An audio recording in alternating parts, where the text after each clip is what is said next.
Comrades, we know what has happened under COVID. It hasn't created the inequalities of society, but it has exposed the inequalities of society.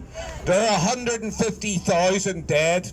There's over 10,000 workers dead. Over 1,000 in the NHS are dead. We know that COVID has driven division through our society, but not created that division. We have to now stand together and believe that together we can create something new. We know at this moment in time that there have been 134,000 complaints to the HSE about unsafe workplaces, and not one single prosecution. Workers who've been forced into work, told that they're feeding the nation whenever they're not paid enough to feed their own families. And it is only the trade union movement at this moment in time that can change society. Unite, comrades, has shut workplaces up and down our nations because they've been unsafe. We've told our members to leave those workplaces in meat factories, in manufacturing factories, in car depots, in bus depots. We have told them to leave unsafe workplaces. It is Unite, comrades, that has twice protected the right to picket. Once when Westminster decided to tell us that it was safe to be in a workplace, but not safe to have a lawful, safe distance picket outside that workplace. And once in Scotland. Twice we took those governments to court to protect our rights of civil liberty. And we know now what workers are facing. We know that they face fire and rehire. The disgusting practice of bosses who've made billions of pounds telling workers that they will work under new terms and conditions. Workers being asked to pay for this crisis.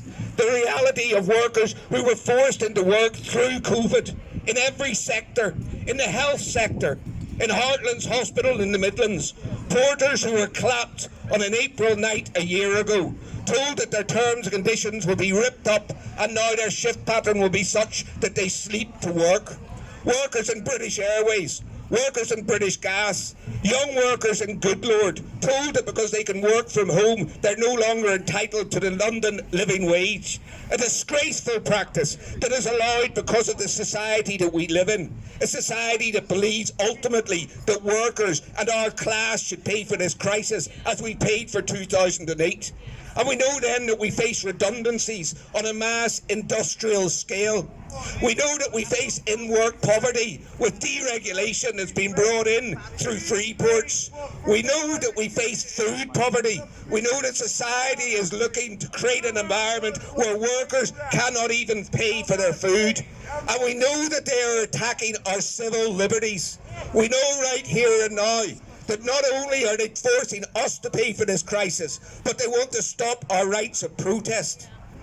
CHIS, the covert surveillance bill that allows government to commit crimes in the name of the state, allows those crimes to be authorised before they are committed. Torture, murder and rape in the name of the state.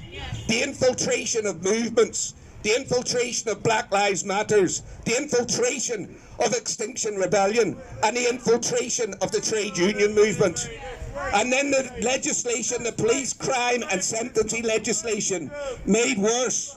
A piece of legislation that looks to criminalise the nomadic life, gypsies, travellers and Romanies. A piece of legislation that seeks to deny our rights of protest so as our voice cannot be heard.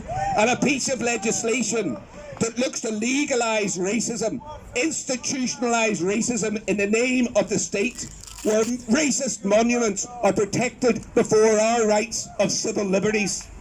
But comrades, there is a different future if we can find the strength to build a tomorrow that does not look like yesterday. In 1946, when people returned from the Second World War, they had never envisaged that they could build a social state, the NHS, 1 million council houses, or send their children to third-tier education. But they demanded a better society. They demanded a better world, and they achieved all of those things. And right here and now, we can achieve those things. We can demand a society where zero-hour contracts are banned.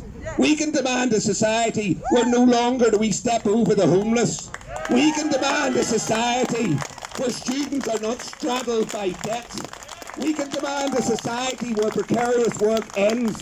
We can demand a society where food hunger ends. We can build that by being part of a movement, being part of an international movement, one that stretches a hand out to Palestine and says that what happens in Palestine will not happen here, one that rejects totalitarianism, one that is part of building a society through numbers. Comrades, be in a union, but don't be in a union just to say it. Be in a union to have power. Be in a union as soon as you can withdraw your labour. Be in a union to say to society that we understand the influences we can bring. We understand the power that is in our movement. Encourage young people to be in a union. Encourage young people to believe in hope and a better world.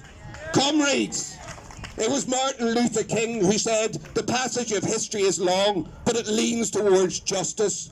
Believe in that justice right now, but start by demanding your civil liberties. Solidarity.